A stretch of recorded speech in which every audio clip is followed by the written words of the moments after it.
Hey guys, Spartan25 here. Whoops. There we go. Trying to get the bloody camera in the right place.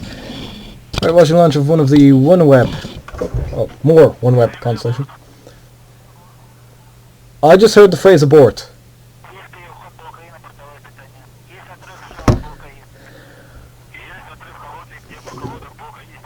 No, never mind. I just saw one of the gantries go back.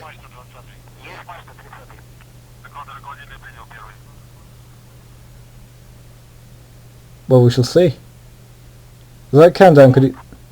Pusk? Never mind. Things going ahead. There we go. You can see the engine has ignited. There we go. Soyuz has a long ramp-up procedure to make sure the engines are full power. So it's about a 16-second or so. Engines hit full power and liftoff of the Soyuz. Wow, good job, camera operator. Well done. Now, things taking off. Normally there would be an Ariana Spots broadcast, but they are shut down due to COVID-19. So for this particular launch, there's, I believe, the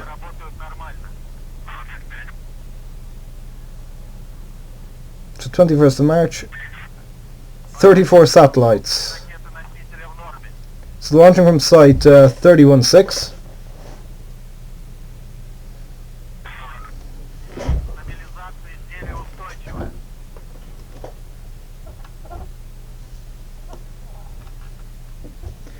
So currently,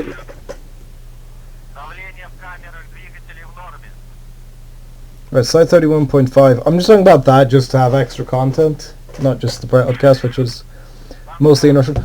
Oh, do we get to see a Korolev cross? Because the weather seems quite clear, except for that particular bit of cloud there. So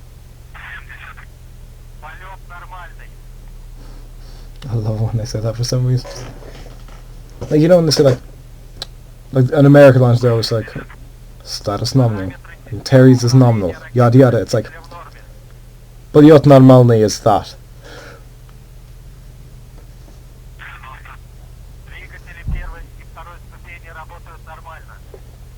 Also, for those of you wondering what a Korolev cross was that I mentioned earlier, it's kind of the separation sequence for a Soyuz, because you've got the 4 boosters on the side. They kind of go like that, and then like that, and that leaves very good looking contrails, although I don't know how well we can see that because it's dark in Baikonur. Oh, yep, that was separation there. You can kind of see, you can definitely see the cutoff with the exhaust change. Right, so this launch pad, it's the launch site for the derivative of the R7 Semyorka, and from 2011 onwards it was supposed to be the launch site for manned missions to the ISS. When launches switched from the Soyuz FG carrier rockets to the Soyuz 2, which was unable to use the launch pad at Site 15. However, Site 15 has undergone modifications that allow manned ISS missions to continue to launch from it. Only a few manned missions to the International Space Station are launched, or have launched rather, which is Soyuz TMA-6M, Soyuz TMA-15M, and Soyuz MSO-2 on Site 15 is unavailable.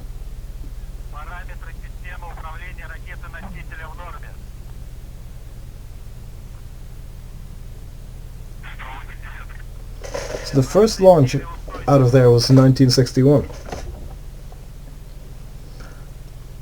Also, I believe this, compared to Site 1 or Gagarin start,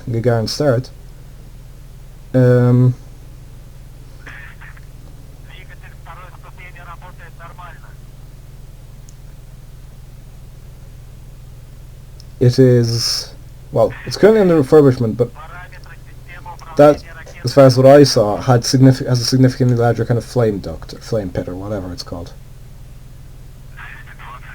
However, it is at the moment close.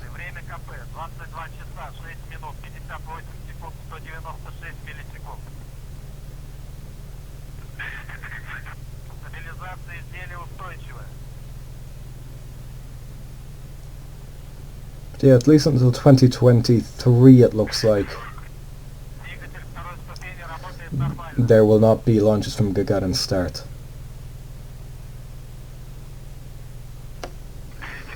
Now, of course, OneWeb, for those of you who don't know what it is, I wouldn't say it's a bit like Starlink for those uninitiated, and they probably hate me describing it as that, but I don't care.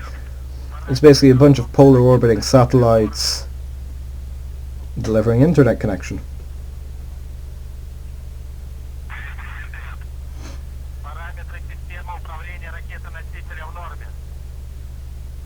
Oh yeah, this is going to be interesting because Soyuz uses a hot staging method, which is they ignite...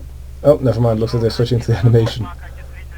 Yeah, they do that, they ignite the upper stage, and then separate the lower stage, because the Russians weren't sure they'd be able to start, like when the early Soyuzes, like, well, the Luna, the Vostok, all those. The Russians weren't sure they'd be able to reignite them again in zero gravity, in zero G, so they did that. That's where there's that kind of bit of a grating around the interstage. I will only watch until the end of the first frigate burn, because after that it's like about 6 hours until all the satellites are launched, because they do them 2 at a time. So they do the top 2, then they do the...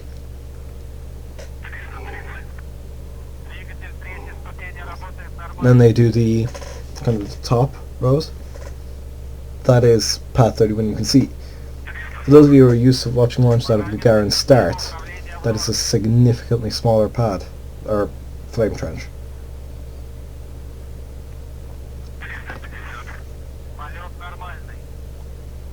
This is a polar orbiting satellite, so it's launching kind of due north.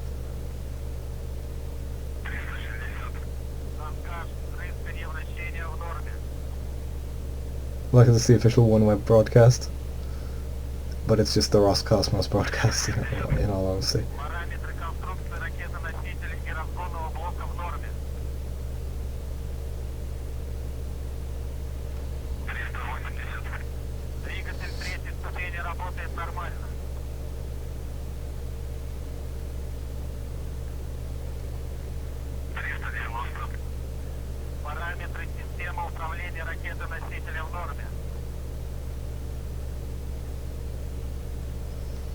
To be fair, it's not a good idea to kind of point a picture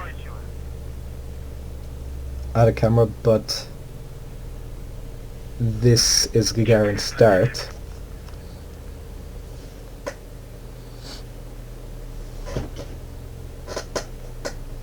Which, like I said, bigger flame, because I presume that was the one built first.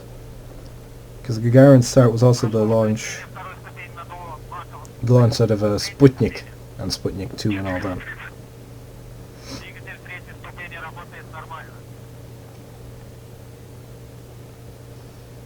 No, also, just in case you didn't know, this launch was taking place out of Baikonur in Kazakhstan, which was originally known as Churatam.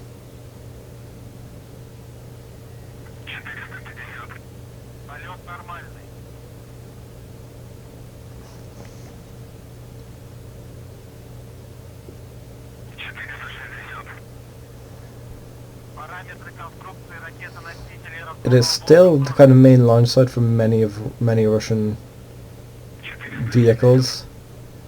Like all commercial launches, I think, like for the Proton, take place from there.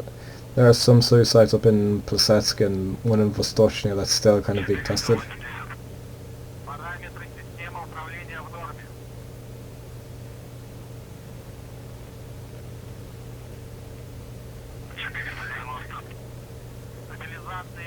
I like these action shots, they remind me of KSP for some reason.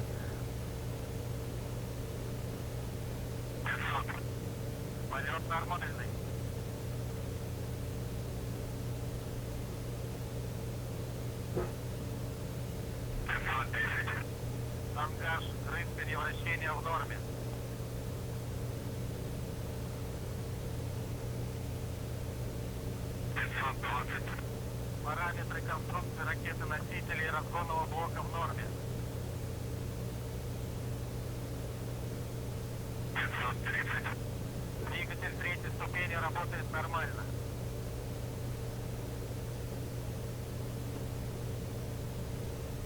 540. Стабилизация изделия устойчивая.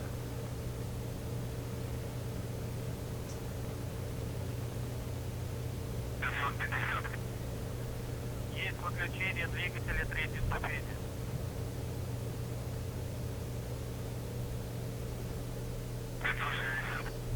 So now's approximately the time of separation.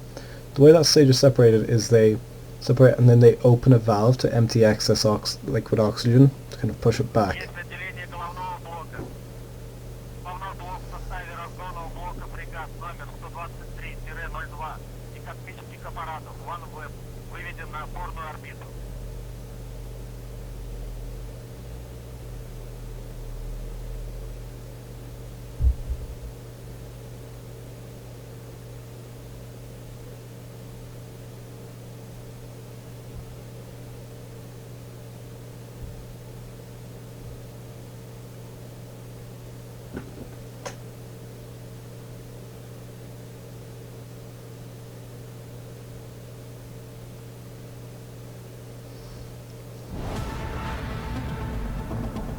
I am slightly confused as to what is going on. You can see, yeah, the Soyuz has moved out by train.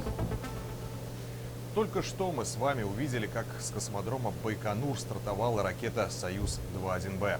Головная часть в составе разгонного блока фрегат и 34 спутников OneWeb штатно отделилась от третьей ступени носителя. Началась работа разгонника, созданного в НПО Лавочкина. В течение 3,5 часов состоится последовательное отделение 9 групп космических аппаратов от фрегата. За обновлениями следите на сайте и в социальных сетях. I'm looking for words I can understand because I speak Этот a запуск tiny bit of Russian. спутников OneWeb был посвящен 55-летию первого выхода в открытый космос. 18 марта 1965 года советский космонавт Алексей Леонов открыл новую страницу в истории мировой пилотируемой космонавтики. И еще одна знаменательная дата. В эти дни Московский авиационный институт отмечает 90-летие. 20 марта 1930 года было создано Высшее аэромеханическое училище, будущая кузница аэрокосмических инженеров и многих космонавтов. Поздравляем! А трансляцию запуска провели телестудия Роскосмоса и телевизионный отдел Космического центра Южный. Спасибо, что в этот субботний вечер были с нами. До новых встреч на космодромах России.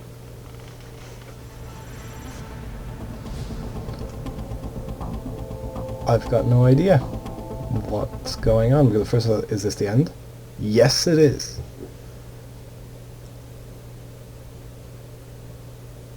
Right. So I guess that was launch of OneWeb number 3. I'm Bottom25. Goodbye.